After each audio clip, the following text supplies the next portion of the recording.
观众朋友，大家好，欢迎收看天津卫视大型情感节目《爱情保卫战》。好，先来认一下今天的5位情感疗愈团的老师。大家好，我是于波红。人世间有很多东西都可以通过打拼而得到，但唯有爱情不可以。大家好，我是曹鹤阳。情感生活遇烦恼，打开电视看爱宝。大家好，我是严品红。怦然心动只是刹那的经验，而柴米油盐才是一辈子的生活。大家好，我是青年作家文静儿，在这里跟大家说，爱人之前先爱己哦。大家好，我是曲伟。爱是信任自己，而不是控制对方。有请我们今天的嘉宾，有请，欢迎你们。本期第一对情感嘉宾，叶先生45岁，来自北京，待业；杨女士34岁，来自黑龙江，家庭主妇。他们遇到了怎样的情感困惑呢？你们现在最大的问题是什么？他一直在无理取闹，莫名其妙的发脾气，哄不好就要跟我闹离婚，还把钱看得倍儿重要，天天催我去挣钱，好像除了挣钱我就没有任何利用价值了。他太看重面子了，为了面子把家里的生活过得一塌糊涂，做事讲话也毫无责任感，把我伤得太寒心了。你们有什么话想对对方说？我希望他能承担起作为父亲和丈夫的责任。我希望他能和我多沟通，多多的关心我，能够行动起来，而不是只停留在言语上。哦，两口子。对，两口子。那看看这两口子遇到什么困难了啊？因为我认为这个一对爱人嘛，应该是相互了解、相互理解，然后共同努力，一起做到爱巢。然后但是呢，我们现在处于一个没法互相了解，因为我们没有沟通。结婚多久了？4年了。谈恋爱多久？不到2年。这差不多快6年的时间了，还不了解对方啊？结婚前了解彼此吗？结婚前我们沟通的也少，因为那个时候他处于生病阶段。怎么了？当时方便说吗？当时是他脑海马体硬化，就是太阳穴这个位置，他是属于癫痫的前期症状。他这反应就是短时间的失去意识，大夫说就是建议做手术，然后我们就做了手术了。就那个时候还没结婚是吧？对，那时候还没结婚。那个时候我们俩说话就是特别费劲。开始呢，因为他做完手术以后，他可能还有1年左右还会有这种轻的那种类型的症状，但是在时间长了以后，他病情已经好了，但是我们俩还是不能做到那种像普通那种情侣的，比如说聊聊天啊，然后互相说说话呀，就那种的。我们俩就我总结一下，您的意思就是，一开始2个人沟通不好的原因，可能您觉得是因为生病的原因。对对对。如果病好了，2个人就能正常沟通了，是这意思吧？那什么时候结婚的呀？是21年7月，因为他做完手术还需要照顾嘛，因为他还需要休养一段时间。我觉得这个时候我就不能作为男朋友照顾他，我要作为我要作为他先生照顾他，这样可能就是更好一点。但是当时不是他照顾的我，都是我婆婆照顾的我。那也是他们家人在照顾你。对，就是我母亲照顾的我比他要多很多。最后怎么决定就结婚了？你不是说没沟通好吗？说实话，我们那个时候不像那种什么电视剧里演的那种特别甜甜蜜蜜的那种，就是特别平淡。我说咱俩结婚吧，他说行。我说那你就通知父母嘛，就这种意思。都是头婚是吗？我是头婚，他是二婚。这个杨女士还有一段婚姻之前哈？对，之前有过一段。没孩子吧？没有孩子。这既然2个人都决定结婚，就算平淡，那也是愿意在一起好好过日子呗。对，我那时候跟他就是没有太多的想，因为我之前不经过一段婚姻嘛。后期我就想找一个能踏踏实实的就行。那他踏实吗？人很老实。那不挺好的吗？这怎么就有了矛盾了呢？不是，是这样的，我们双方的家庭都不是那种特别富裕的家庭，也都上班嘛。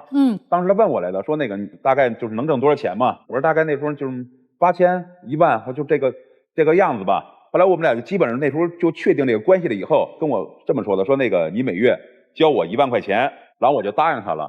后来呢，因为这活不好干，没挣到那么多，他就不是很愿意。那能上交多少？有时候5000。有时候6000，可能是有时候也有3000少的时候。你们俩现在矛盾就是女方嫌男方赚的钱不够。对，其实他可以赚到这钱的，但是他不行动。那他不动，他干嘛呢？每天干嘛呢？待着呀，看手机呀，在家。对呀。我没有一直不上班，因为当时开始我们那个矛盾，可能因为公司上的这个挣的钱的事儿，但是也很多也不是。他那个性格吧，就是那种特别犟、特别拧的那种人。当时他刚做完手术，在家里养伤嘛，养伤以后，我觉得家里待着也没什么劲。当时我在那个中介公司上班，工作条件呢比较松。我说你跟我一起吧，每天我天天带着你，然后呢，咱们去那个外边跟透透气儿、放风似的，然后我们就去了。然后呢，就那天时间挺晚的了嘛，我说那个咱们就别回家做饭了，我说那个咱们就外边随便吃一点吧。我8点半打扫卫生，我要锁门，他就先出去了。等我一锁完门，再一回头人没了，我打电话不接。然后呢，我就骑着我这电瓶车在附近找，也没找着。找了你俩没有吵架，没有生气，他就没有任何的冲突。去哪儿了？他什么都不做，他在班上就是看手机，我就看不惯他这样，所以我就走出去了。那你没跟他说吗？就当面锣对面鼓的说你他值班呢，值班我不能在班上跟他说。走了以后呢，我就追上他了。我问他，我说因为什么不说话？大概因为我们下班就9点了嘛，然后呢，我在路上大概10点，1个多小时，就是什么都不说，突然一句话就跟我说我想回家，我想回东北。我说成，我说那咱们今天晚上先回家，明天我给你订票，给你送到车站，你再走。因为当时他做完手术的时候，有一阶段跟我提了，说是想回家，就是回家看看父母什么的。我当时也答应了。我说现在这么晚了，你也走不了啊。他告诉我就想回东北，我不想回那坎儿。我说那你要不想回我家，我说这么着吧，我说因为他姐家离我们那边很近嘛，我说那你上你哥哥或者你上你姐那先住一宿，明天也是按这种流程，我给你订票，我送你。他说不行，就死活什么都不行，殊死大天都不行。当时我也是确实生气，因为时间很晚了，我一赌气，我说那你想怎么着怎么着吧。然后我骑电瓶车我就回家了，回家我到家就11点多了，我父母就问我说那个杨欢呢？我说我们俩吵架了，他在后边呢。快到12点嘛，我妈说那个怎么还没回来呀？说那个不行，你找找去吧，因为当时我确实也挺担心的。我说这个很晚了，一个女孩，我就出去了，给她打个电话，接了以后我就问她在哪儿呢？她说我没动地方，还在那位置呢。她那过马路以后是一个小公园，公园上有一小亭子，当时公园里确实很黑，我就到那块找她，她在亭子坐着。我到那块还是问，因为我就是想问她究竟发生什么了，造成了咱俩现在这样，就是没有。然后最后跟我说了，说我当时就是心情不是特别好，我就是想让你哄哄我。对呀，我说但是你也没有这撒娇那过程，你突然是这个样子，你想回家，我不知道你是撒娇啊，或者是你心情不好啊。哎，杨女士，你当时有想过你丈夫说的吗？就是你心情不好，但你没告诉他你为什么。我那个时候确实是走那么老远了，他追上去了，完了我想让他对我说话去哄我，但是他就没有哄我什么的，我就不知道该怎么跟他说也。还有类似的事情吗？有一次那个我朋友请我吃饭，然后说你带上弟妹一块来吧，然后呢大概有几个人夏天做那个大排档，然后我们就去了，9点多钟吧，然后呢就说明天还上班就散了吧。后来因为我看主要是聊天聊得多嘛，然后那个点的洋串基本上全剩下了，我说咱们就让那个这师傅再热热，然后咱们自个儿再吃点，我们就又坐那儿又吃会儿，聊着就聊这个钱这方面了，我就有点烦了。我说我这么着吧，因为他爸当时然后在那个东北那块儿，人家也是自己做生意的这种，我说我就给你爸打电话，我说跟你爸理论一下，我说评评理，我就把这事儿说说嘛，我就这个意思。所以他那时想要挺晚的了，晚上嘛吃烧烤嘛。他9点，我是9点多，我认为不晚了，但是他们那边睡觉比较早。我爸在那边就睡觉了，我就不让他打，他非要打。因为当时确实我也很生气嘛，然后我就打了。把这事一说了以后，反正我老张刚才也没说什么，就是也是因为我们俩结婚了以后，然后呢也是就是和稀泥那种撮合那种说的，也是双方对我错是怎么着的，然后就大概有半个小时我就把电话挂了。走到半路上，然后他说那个你给我爸打电话了，我也得去你家跟你妈说说去。对呀，大晚上的你打扰我，不让我爸好好休息，我肯定心里不我也没说不让他去，我说这么着吧，我说咱们到那，因为当时就11点了嘛，大概。然后呢，我说咱们去楼下，我说咱们要是黑灯了，我要跟他妈说那时候。我说咱们家有黑灯了，我就父母就睡了，我说咱们明天再说。我说早上起来5点就可以去，我说我妈5点就起。不行，就非得上去把门敲开了，我妈给他开门了，就坐屋里在这说，我没上去，当时他在这说，我看说的时间差不多了，我就上楼了。我妈那个意思就是该说的也说了，咱也别影响邻居什么的，他就不走，因为那天稍微是也是喝了一点酒嘛，也没忍住打了他一下啊，确实是。他动手了对，这个不对呀。然后呢，后来我就给他拉住，我说那个意思回家，我说回家以后别管我说跪头一板，我给你磕头也好，就是我给你承认错误，因为当时确实特别晚了嘛，大概12点多了，他就不走，我还没等说话呢，他报警了。我不是先报警，我是先问的他母亲，我说妈你管不管他？我说你要不管他，我可就报警了，还不吱声，我就直接报警了，然后就去派出所了，就去派出所了。那后来咋解决的呀？后后来完了，警察问我怎么着，我说让他就是在这待着，让他冷静冷静，自己也好好想想自己的错。然后我就回家了。对，我在那儿纯冷静了，警察也没理我，就直接在那儿待了一宿，觉也睡不好嘛，水也没喝，然后呢，这个心脏确实有点难受。当时那警察一看不行了，就给他打电话了嘛。我在那儿待了一宿，这事还是没解决，我是该回去道歉还是道歉？我就认为就是只要是普通人，他都知道，比如说打女人打男人的，他都是错误的。我就是只想把这事儿回家解决。不，其实你们当时的矛盾点就是他嫌你赚钱不够多。对对，可能最基本的矛盾点就是这样。你怎么判定他因为懒？因为他就是懒呢，就是明明有钱，他可以去挣，但他就不动，他不去挣。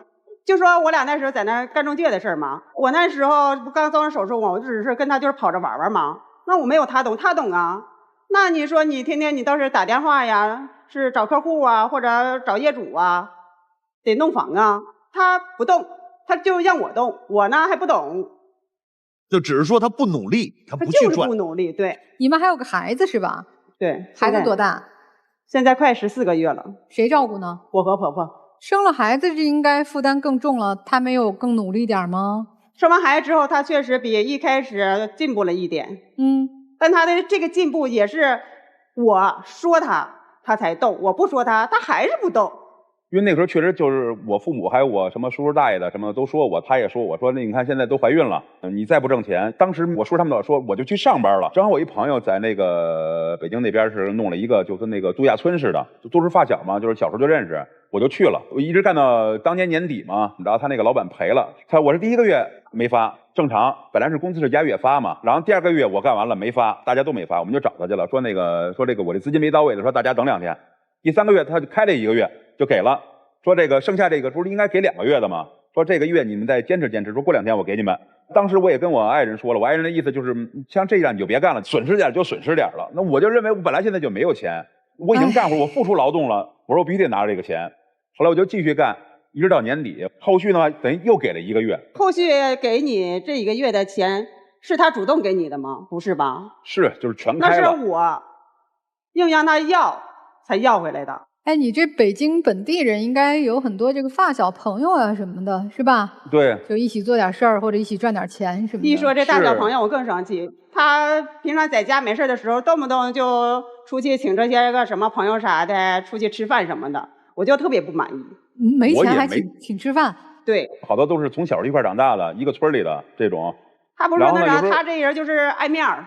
他请客出钱多呀，还是蹭饭多？基本上他付钱比较多。我就没钱，我怎么会拿？我拿什么付钱？哎，你这没钱，你这都怎么过日子呢？又生孩子。我不是说那个。所以他为什么没有把钱交给我？他在外面都花了。当时这个一开始是这样，他那时候生病做手术嘛，他就是没有上班，就是我挣钱。挣钱以后，因为当时为了就是离我妈那点近嘛，我就把我那个房子租出去，然后又租了一个离我妈近的房子。当时我这个房子是租给我朋友了，房价特别低，我这边房子很贵。就有差距，大概有1500块钱左右的差距。然后你在平常吃喝拉撒这个上班各种消费。那边我们自己的房子租给别人呢，别人不愿意给钱。等我们租的这个业主的房子，那业主经常管我们要房租。为啥不给钱？完了，他那边嘛还要不回来钱，所以我心里特别不满意对他。我俩就经常因为我的不满意，我俩说话就好吵架。哎，最近他有工作吗？还是在家呢？最近在家。为啥呀？晚上下班回来出去又是跟朋友吃饭，结果受伤了。就是我吃完饭回来挺晚的了，因为那个路上他晚上不是给我洒水车嘛，路上挺滑的，这边胳膊摔折了，这边这手腕子摔折了。因为我上班，我现在是配送，所以现在也干不成了。哎，女士，你自己有工作吗？或者你自己有积蓄吗？有资金吗？我一开始是有的，一开始我做美容，然后后期这就怀孕了，到现在就是一直在家跟婆婆伺候孩子。那你手上有一些自己的积蓄吗？你说他老没钱赚，有点不多。我这个一直现在不是没上班，在家休息嘛。他就那个不行，你在家带孩子跟你妈，然后呢我去上班。这女人照顾孩子可能比男人更细。然后再加上我父母呢，只能处于一个帮衬阶段，因为我爸都80了，我妈也70多了。我父亲这个腿不好，常年卧床，我妈还得照顾我父亲。然后呢，再加上我说这个父母大了，你再把老家给累坏了，咱们照顾人更多。你上班这点钱还不够付医药费的呢。因为这事我还吵一架。然后第二个就是他那个时候不是自己上班了吗？上那个美容院了吗？认识了一个网友，然后有一天就给他打电话说我这有一个游戏，说你参与吧，入股1万块钱，说大概能挣个2、3千，就是当天就能返回来。然后确实人家也没辜负他啊，就给他转了1万3。又过了几天，然后这个人又出现了，说咱们还可以玩玩，说这回咱多来了2万，我媳妇又给他转2万，然后人家又回转还2万6来。然后呢，就这事啊，就到第2次了都没跟我说，第3次人又找他了，说这回咱们玩一大的，我有内部消息，可以保证咱们没问题，要10万。我媳妇儿这都没跟我说，反正通过各种途径、各种办法吧，凑了10万给人了。然后呢？消失了，瞬间那没有然后了。这个太简单，而且太常见的骗局，真的是很老套的了哈。其实当时可能他跟我说，我要说不那什么就不行，他可能都认为行。那我做这些是不是也是为了那啥，咱们自己好？我是为了家好。所有被骗的人初衷都是想多挣初衷钱，不是坏心。但是有一点，这个你确实是个教训。妻子，是你要来的是吗？不是，是我要来的。你要来的，你要解决啥问题？我很爱我妻子，我不想跟他就是因为这些事情，然后呢产生这个隔阂或者走到离婚这个步。你知道你俩的核心矛盾吗？就是不知道。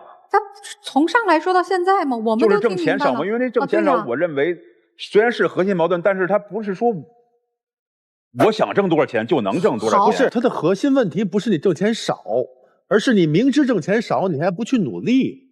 对，如果他手好了，他继续去跑这个外卖也好，或者配送也好，每个月能赚回来18000的，你满意吗？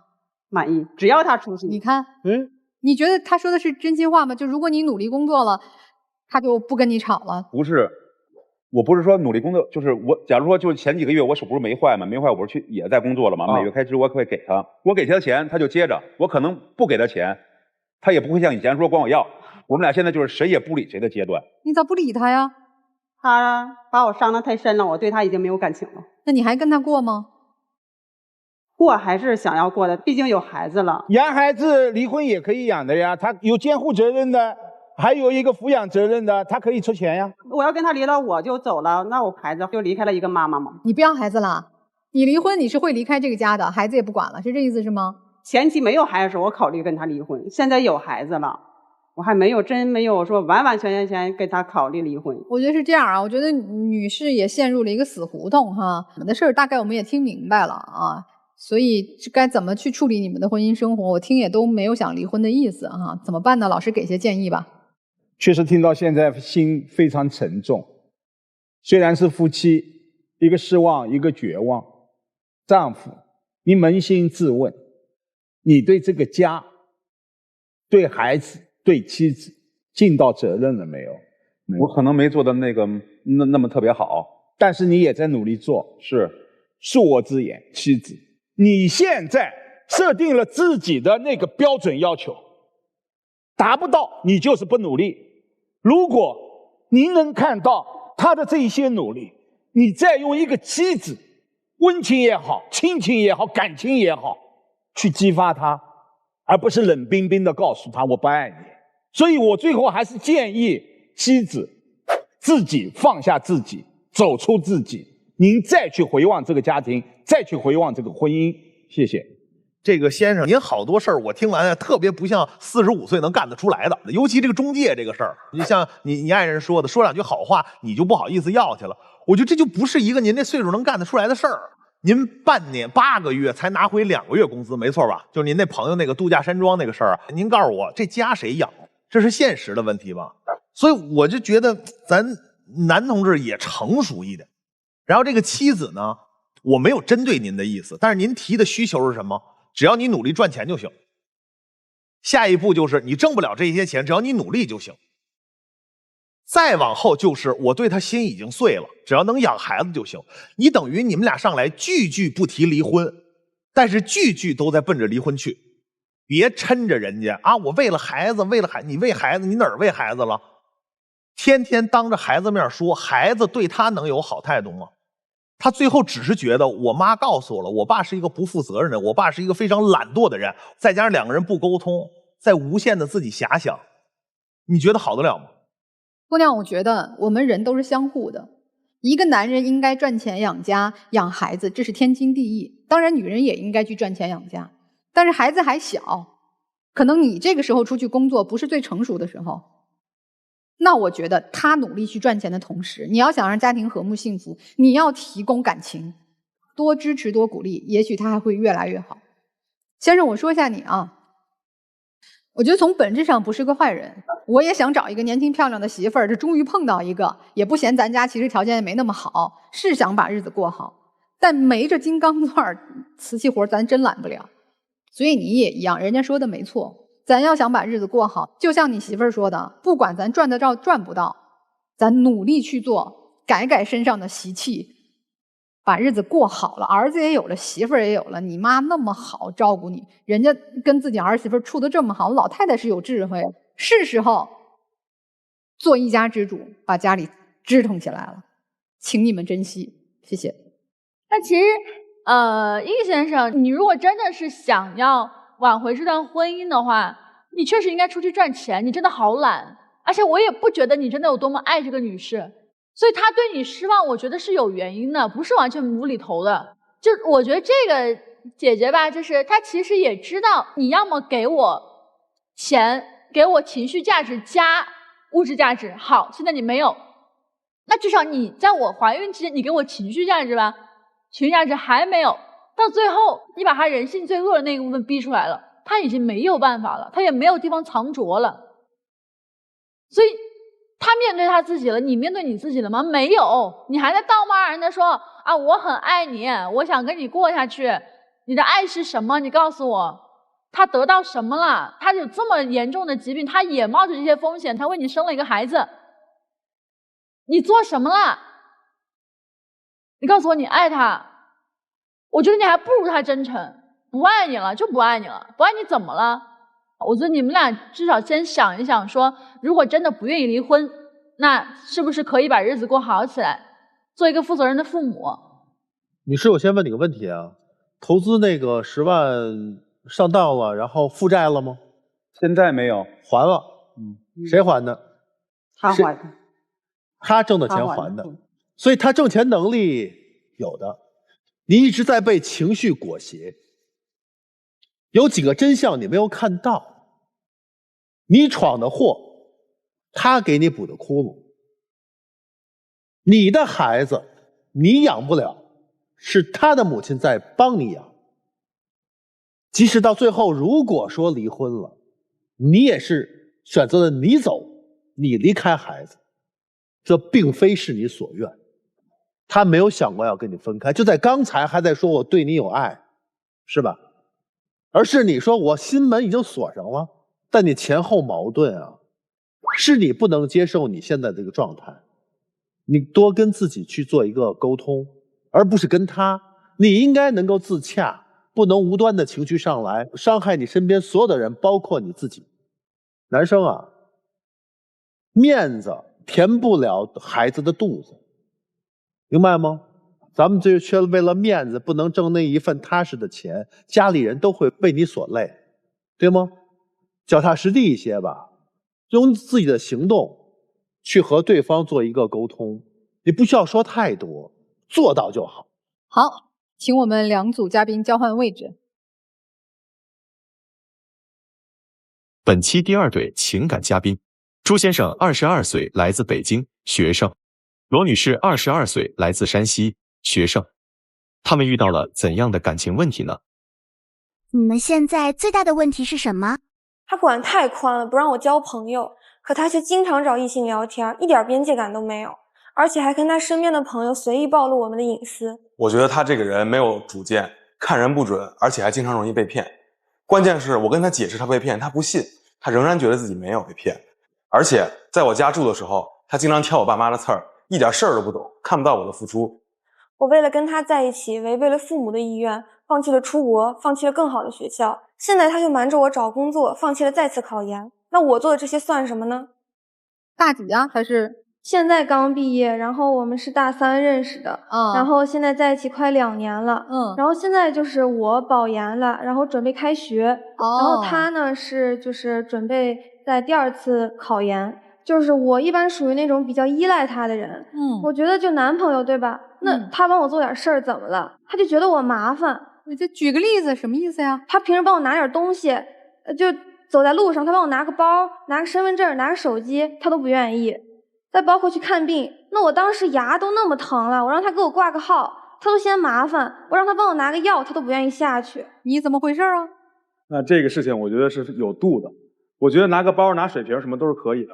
就比如他刚才说拿手机、拿身份证这些随身就要携带的东西，他都让我来拿。这些最简单的东西，他居然不随身携带，然后每次要找的时候还问我：“你拿了吗？你拿了吗？”他就不会想着自己来拿。再说这个看牙的事儿，他那天是看牙，牙特别疼，哭得天昏地暗的，说让我陪着他去。结果去了之后，医生说没什么事儿，就吃个药就完事儿了。但是呢，他那天让我抽出1整天的时间去陪他，因为我现在正在准备再次考研，时间非常紧张，争分夺秒的。可是我当时都那么难受，他不应该陪我一下吗？男朋友就不应该关心我一下吗？你难道觉得考研比我身体更重要？你是牙疼了1整天吗？我当时都已经疼了2周了，而且我2边都疼，就是那个智齿。但是他去陪你，你也不能不疼了呀。我当时就是这么想的，他去开个药就完。我觉得疼了2周了，你还不应该陪着去一下？不是2周了，为什么第1周的时候不去呢？因为我当时学校有一些事情啊，你的事儿是事儿，他的事儿不是事儿了。但是，行，听明白了，反正达不成一致，各有各的理呗哈。那天我们看完牙之后，其实中午就结束了。下午呢，他又说自己难受，让我陪他出去玩去。但是考研这个时间就这么紧张，他居然还让我陪他出去玩。玩了没？玩了呀，那我也不能不依着他呀。你玩的就别抱怨呗。结果呢，他还每次都抱怨我说不学习，但实际上呢，我是很多时间都被他给占用了。那你真的就差那1天吗？你差那1天你就考不上了吗？是的，是的，是的。不，姑娘，在这个特殊时期，咱不跟他整这些矛盾，你找你朋友、闺蜜什么的陪你不就得了吗？对啊，我跟我闺蜜说了这件事儿，然后她说男人得到就不珍惜了。你这敌蜜吧？让你闺蜜陪你看牙，不是让你闺蜜在旁边那个这挤兑你俩呀？她闺蜜还说什么找了男朋友之后就要男朋友来帮她花钱，然后男朋友帮她规划一切的事情。那本来就是应该这样的呀。首先你这么胖，你跟我吃饭，你多吃点，你付的钱怎么了？而且你约我吃饭，那你就应该花钱呀，那不然我凭什么去啊？咱们2个人是恋爱关系，又不是我是你的奴隶，对吧？那2个人就应该互相付出，结果现在全都是我来付出了。也不是你付出吧，你家人付出吧，爸妈出钱吧，你有钱吗？我妈妈给我的钱本来都是让我去买那些学习资料，包括买课，结果呢都花到她身上了，每次都是吃完之后就让我，哎，你去付钱，你去付钱，她自己就从来没有主动想要过去付钱。什么叫从来没有？我真的从来没有过。那上次去吃大鱼有没有？我是不是也付了很多？对啊，但是这是14中只有1次，其他所有时间都是我来付钱。那是不是你家经济条件好一点，他家经济条件差一些啊？倒也不是，但是我觉得他就应该那男生就应该花钱是吧？这观点是你闺蜜跟你说的吗？对啊，我闺蜜就这么跟我说。等会儿，你闺蜜有男朋友吗？有，但她男朋友确实对她就是什么都是那个男的花钱，然后她也觉得就应该这样。花到什么程度啊？我想请问，就比如出去购物都是男朋友来给她报销，然后吃饭也是男朋友付。所以你心里会跟他有一种攀比心理吗？确实，而且我闺蜜跟我说，就是抽烟男人都没有什么好东西。果然她也是。天哪！那只是你闺蜜这么多事儿，我的朋友们他都抽烟，那他们的女朋友从来没有说过什么呀？不是你这个，你这样也不太对。抽烟是你不接受的这个坏毛病，这么姑娘。对啊，对啊，因为我妈妈就是因为吸我爸的2手烟，然后她做了特别大的手术，我就因为你抽烟，我肯定会非常生气啊，你不知道吗？那我难道不都是背着你抽烟吗？就是没有让你抽2手烟，对不对？也不会危害你的健康。不抽烟的男朋友，你现在说这个？对啊，那当时我俩没在一起，我不好意思直接问，我就观察他，他也没当着我面抽过。对啊，所以说他在恋爱之前他没有提出这个问题，然后也不说我到底为什么，结果一恋爱之后，因为这个事情我们吵了很多次架，甚至有一次都已经吵到要分手的地步了。那你就戒个烟呗，本身抽烟确实对身体也没多大什么有损害嘛。我也尝试过，但是分人嘛，每个人都有自己的自控力，我觉得这个它是一个非常难以做到的事情。等会儿，那你看啊，你铁定戒不了了是吧？对，你肯定是不喜欢他抽烟吧？对啊，我当时因为他抽烟。那你等会儿来，那你俩分不分啊？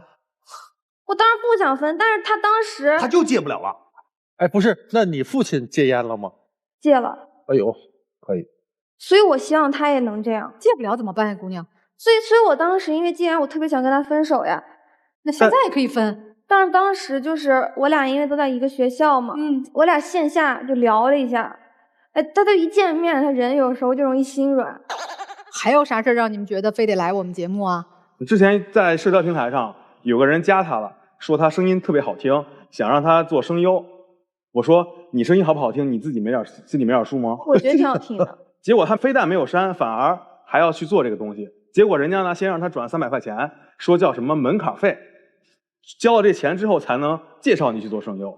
我一听，这一下就是诈骗的最开始的套路了。我精准的预测了骗子的每一步行动，让他下软件，让他去提现，让往里边充钱。而且还下的是非正规的软件。结果他都还是不听，跟他说了很多次，他就不信自己被骗。实在我非常生气，我直接把那个软件也删了，把那个联络人也都给删掉了。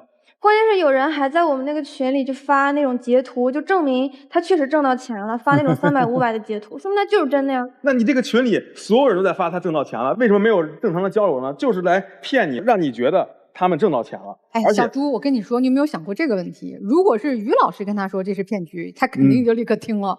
你说他就到现在，你看他都觉得明明我可以赚钱，就是你拦了我的财路，他就不愿意相信我说的话，哎，就特别喜欢相信别人。但你有没有好好跟他说呢？我当然好好跟他说了，你声音多难听，你自己不知道。你刚才都这么说的，你这是好好跟人说吗？他还不止被骗了这一次啊，还有第2次，结果是一个新的骗局。那个人说什么转发一个视频，然后在视频里贴上一个2维码，就给他免费送一个相机到他家。结果呢？那怎么了？他送一个空包裹怎么了？那能证明什么吗？那证明的就是他骗了你，而且你有没有想过，那个视频里的2维码是不是正规的？啊！我扫了一下，我手机直接就卡了，关机了。那要万一是别人扫了怎么办呢？我要不提醒你的话，你这不就是有风险的吗？哎，兄弟，你为什么去扫啊？因为我到底想告诉他这是不是骗子，我就以身试法。结果呢，我还真中招了。中招之后，我就告诉他，你立马把这个删掉，不要再危害别人了。关键我这么想挣钱，那我不是为了咱俩？你不是之前嫌我什么你老给我花钱，所以我挣点，这有什么问题？不是，那你正常啊，比如说你做个什么。就给小朋友上课，或者是打工、兼职，这样挣钱不好吗？非得靠这些，就是好像我们听起来不太靠谱的事儿吗？就是因为他特别容易轻信别人的话，而且也有时候特别单纯，想不到就是说别人对他的第一个意思是什么。不是，主要兼职比这麻烦。你看这个就在家动动手指，他就能得一个相机，这多简单！掉馅饼的事儿啊！你去尝试过兼职吗？我倒是没有。那你去尝试过通过其他方法帮助别人，然后做助教什么的，这些做过吗？这些做过。一说这个，我觉得他更加单纯了。在他当助教的过程中，有一个男学弟经常跟他男学弟跟他频繁的进行聊天。我觉得这就已经有点男生追女生的意思了。再加上那个人，他还给他转了800块钱，让他跟他的闺蜜去游乐场玩。主要是我给他讲课，对吧？他给我点课时费，他说他是感谢我，我觉得这很合理啊。但是你为什么觉得不行呢？而且就是他请我去，我是跟我闺蜜去的，我没和你去，你为什么觉得跟异性关系不好的呢？那你怎么解释你的相册里出现了和他的合影呢？那我不知道。不是，你到底是和闺蜜去的，还是和这学弟去的呀？我是跟我闺蜜去的。学弟去了没有？是我去那儿的时候，我发现那个学弟也在，那我也不好意思，就我俩玩去，我肯定得我们仨一块儿啊。那你说这学弟有没有想追你的意思？还是通过你追你闺蜜？对啊，有可能他还追我闺蜜呢，所以他就管我管太多了。后来这学弟呢，相忘于江湖了吗？哎，没有，那学弟还跟他加上抖音了。2个人之间还分享视频，互相聊天，他还给你发肌肉照，你还点赞，那这不就相当于是一个男生在追求一个女生吗？而且你都已经是一个有男朋友的人了，那为什么你还做出这么模棱两可的回应呢？其实我也不想回复他，但我不是为了客气一下吗？他都请我去游乐场了，那我不礼貌的回应一下，显得就是我是那种很不好的人一样。那他比我严重多了，他也给他前女友发什么肌肉照片，甚至他一发他一发肌肉，他当时有，我当时2年前吧，大概，而且当时我俩正在暧昧，而且他给他前女友一发10几张。你都说了，那时候我们在暧昧，我们没有在一起，我觉得我跟他发一些也没什么，而且再说她是我前女友，我们都已经是过去式了，已经不可能再发生什么了呀。后来你们好了以后，他还有这样的行为吗？后面没有了，但我当时非常介意。后面他就在这个同时，我看他的抖音，他的那个关注里面全是女的，然后他还跟有一个女的有什么500多天的火花。他当时跟我才认识到那个时候，一共才300多天的火花，我就觉得那火花应该是代表两个人之间关系的亲密，结果呢，他跟那个人就比跟我更亲密呗。现在不续了吧？对，现在已经完全不续了。我前段时间刚跟我朋友续火花，我觉得太麻烦了，每天必须要说话。不是，他还有更过分，他还带着我去跟他的朋友吃饭的时候，然后还把我们之间隐私的事情跟他朋友说。当时我们是坐在一圈玩游戏嘛，然后我的朋友们就当时抽到大冒险了，说就是分享一下自己和女朋友的甜蜜照片，那我想大家分享一圈，那我给他们看一下我们两个亲吻的照片，我觉得也完全不算什么嘛。但我之前明确跟你说过，我不喜欢，我觉得这是对我的不尊重，而且我跟你朋友也不熟。对，不尊重。但我觉得这个程度非常浅，就两个人亲吻一下嘛，都是情侣了，为什么不能亲呢？而且我觉得他不想亲给别人看。对啊，我觉得就是。但当时我们朋友们都玩得那么开心，要到我这儿突然就断了，那我的朋友们怎么想我呢？怎么想你呢？然后朋友也虽然重要，也没有那么特别的重要啊。这父母也挺重要的，这父母知道你俩的事儿吗？我当时为了他，我从山西，然后千里迢迢的赶到北京，一个寒假一共也就40-50天吧。我在他家一直待着，然后我就过年的5天在家里，我就为了陪他，跟他待在一起。你去他家待着呀？对。住他们家吗？对，因为我当时比较想他，我想陪伴。那他父母同意吗？你们俩主要是问父母啊。对，因为我说服我父母，我跟他们吵了很久。我说，那我女朋友这么想我，这么爱我，那她想来见我，那为什么家里有多的房间，为什么不能把她接进来住呢？但我爸妈就觉得，啊，你们俩这么年轻住在一起，那多不好啊。就是啊。但是我就说了好久，我说，那我们俩也不住一个房间嘛，但是就是想见个面嘛。你爸妈知道吗？知道。你爸妈也同意？他其实没有那么同意。天呀！你没觉得住到他们家里不妥吗？但我当时真的特别想他。愉快吗？唉，就当时我刚去他家的第1天，然后他就撂着我跟他爸妈一块待着，然后他自己就出去玩去了，然后他凌晨3-4点才回来。那过分了。那主要当时我的朋友们叫我出去玩了，带他呀。对啊，我考虑到这个问题了，结果他的回应是什么？哎，不想去，不熟。那主要他的朋友都是男，那我怎么跟他们玩？多尴尬呀！那你指望他的朋友是女的呀？那都是男的，我也融入不进去。哎，那后来呢？你不是住了快1个月吗？他总这样吗？他不止这点儿，他家那个床也硬，然后那个桌子也硬，然后他那个饭也特别难吃，都是一个味道，都是葱姜蒜放进去，然后还能把什么生菜、西红柿、豆角炒到一块儿，每天就吃这，那我哪能吃下去啊？那你自己做。那我不会做。那你就别在他家住了，回家你爸妈给你做你爱吃的呗。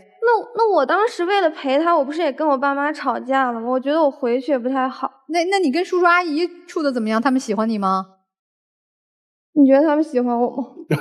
那他们就算不喜欢你，也不会表现出来。那他们啥意思？那到底喜欢不喜欢呀？他们一个长辈肯定不会对你一个小辈怎么？不，那是喜欢还是不喜欢呀？我觉得他们是喜欢的啊，但是那你就不能好好说话吗？人家说人声音好听做声优，你就说你自己没数吗？你这声音能做声优吗？你爸妈喜欢就喜欢，你非得那个怼着说，你是呛着说。主要他经常不懂事儿，为了让他住到我们家，跟我爸妈说了好久。刚才他又说做的饭不好吃，但明明每次做饭之前，我爸妈都已经很耐心的问他你想吃什么，结果他都说了无所谓都可以。但做出来之后，他又嫌这个挑3拣4的，又说这不行那不行。包括这个床也是，他一进来第1天就说床硬，我爸妈第2天就买了床，结果呢你又说小了，那你为什么不把要求一次性提齐了呢？不是，那你怎么解释他那次明里暗里的暗示我说什么啊？怎么不收拾房间？然后我每次一走，他们就在那收拾我的房间，那我的东西放的位置都是我想放的位置，他们就给我弄乱了呀，那我就找不见了。那是人家家里，姑娘。但是我是他女朋友啊。你是主人吗？你是客人。我是客人，他们应该好好招待客人。是你让他来的，还是他自己来的？是他自己想要来的。好，可以了，继续聊。那我在他家我也不舒服，我现在也不知道怎么办。那我难道没有带你出去吉林滑雪吗？不是，他说这个滑雪我是真无语啊。就我爸妈本来也知道我运动天赋不好，然后他就不同意我滑雪。但是我又想跟着他一起去，他们就把我的生活费断了，然后我就拿着自己攒的7-8千块钱买雪具、买雪服，然后跟他去。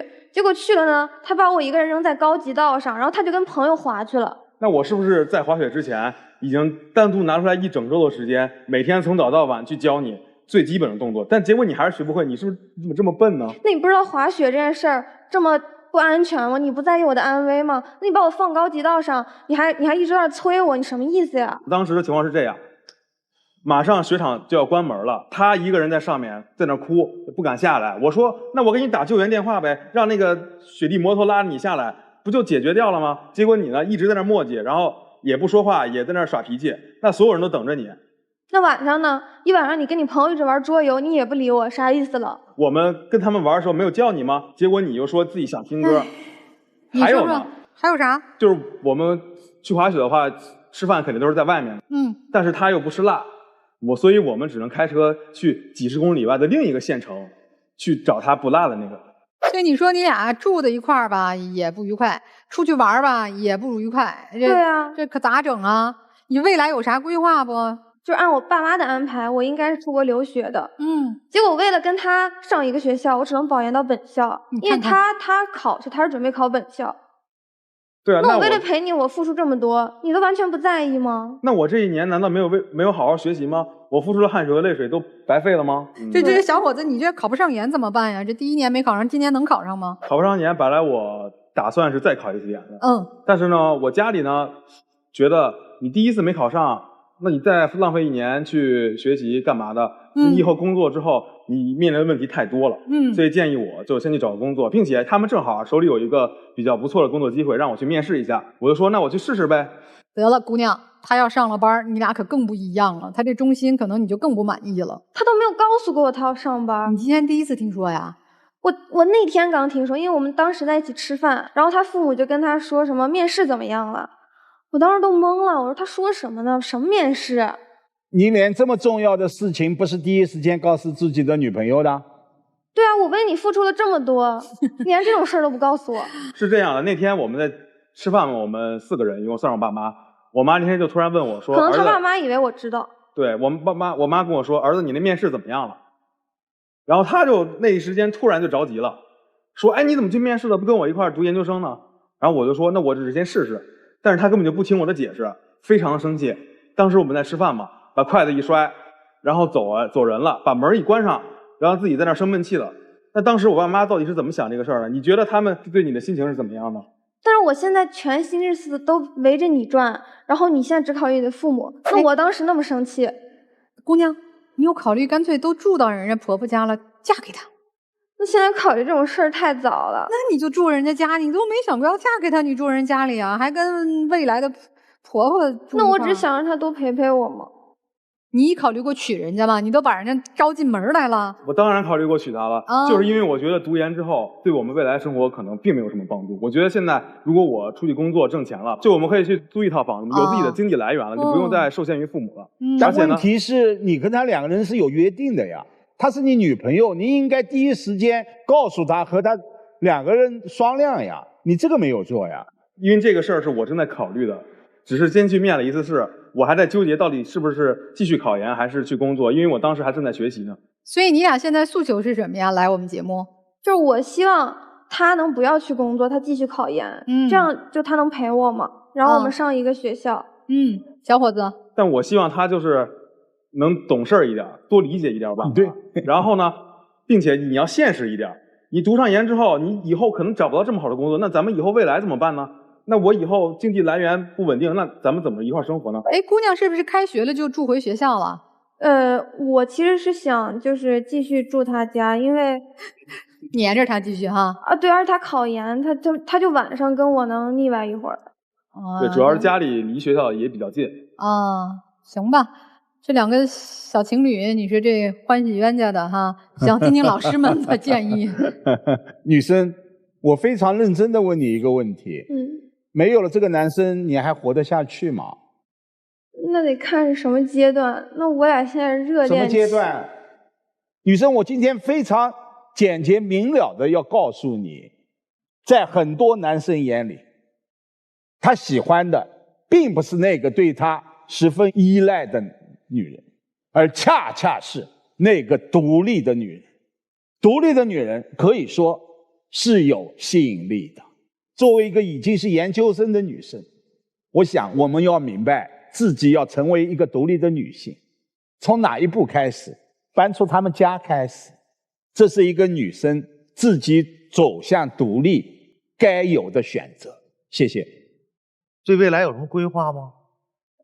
就是一个本科，然后一个研究生，然后最后正好一起工作。他们家现在摆在面前的有一个能就业的一个岗位，收入还可以吧？非常可以。你为什么不让他去啊？就是我之前试过，就是我一开始不是还有一个就是保研到更好学校的机会嘛，然后那阵儿我就甚至还没有成功。我听明白了，其实你想表达的是你为了他放弃了很多机会，比方说出国，比方说更好的学校，对不对？对。就是因为你付出了，你觉得他没有陪伴你，对，没有对得起你的付出，对不对？对。谁让你付出的？我觉得你们俩都特别自私，你们俩情商极低，张嘴闭嘴的啊！我应该怎么着？我觉得应该怎么着？我觉得你俩有为彼此着想过，你们俩都是在为自己着想。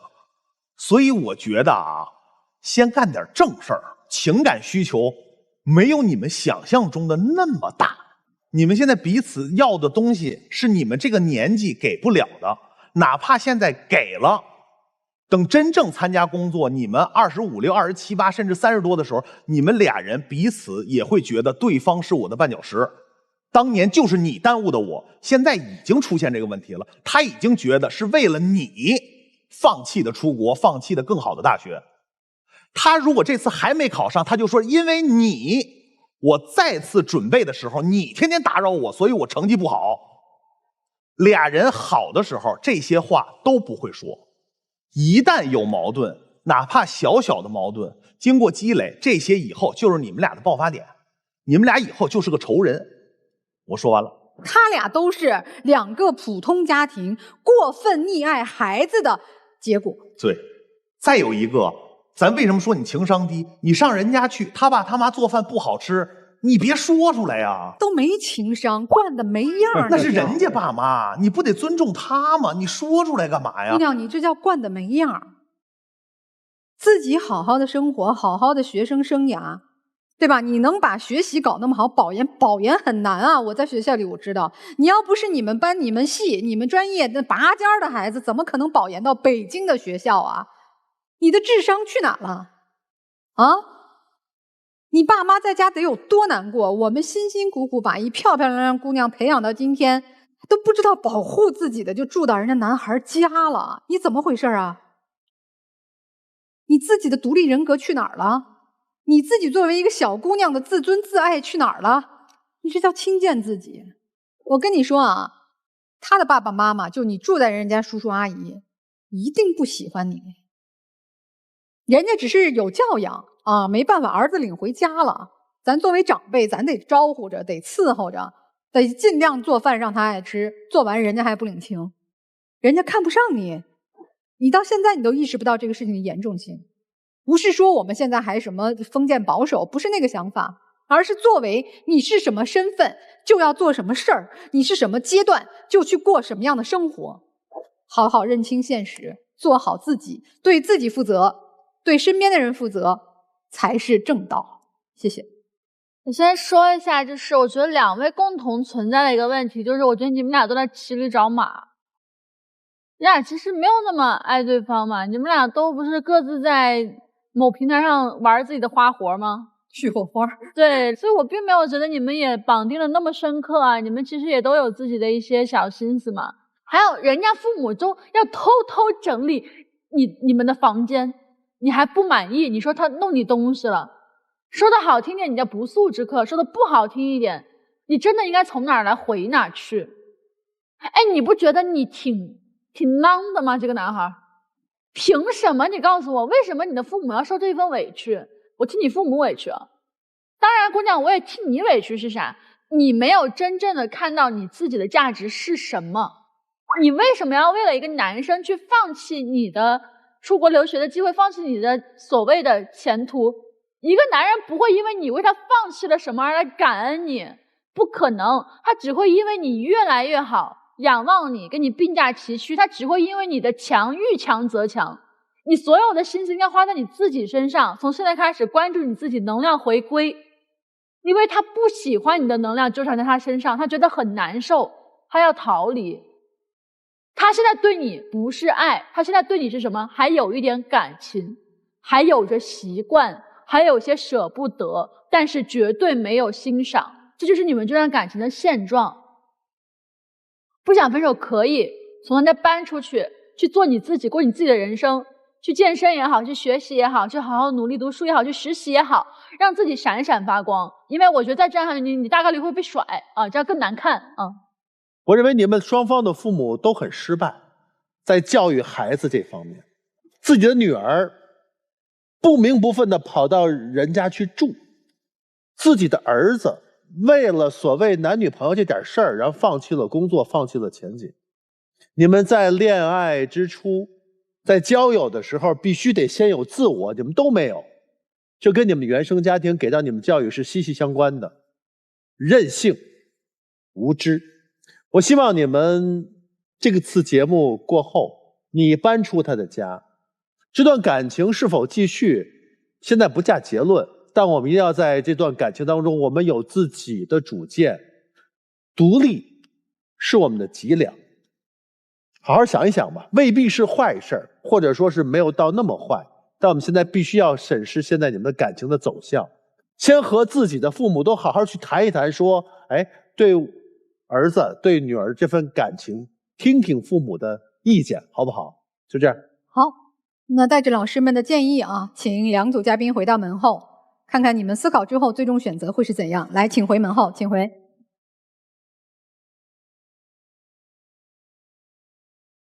那咱看看这第一对夫妻他们的选择会是怎样呢？请开门。我想他妻子今天应该有所触动的吧？不会吧？哎呦，没了。哎呦，哎呦，没了。这个我更愿意相信这个没有出来呢，不是说他们的婚姻不能继续了，而是他们相处的方式一定要调整，对，彼此的认知一定要改变。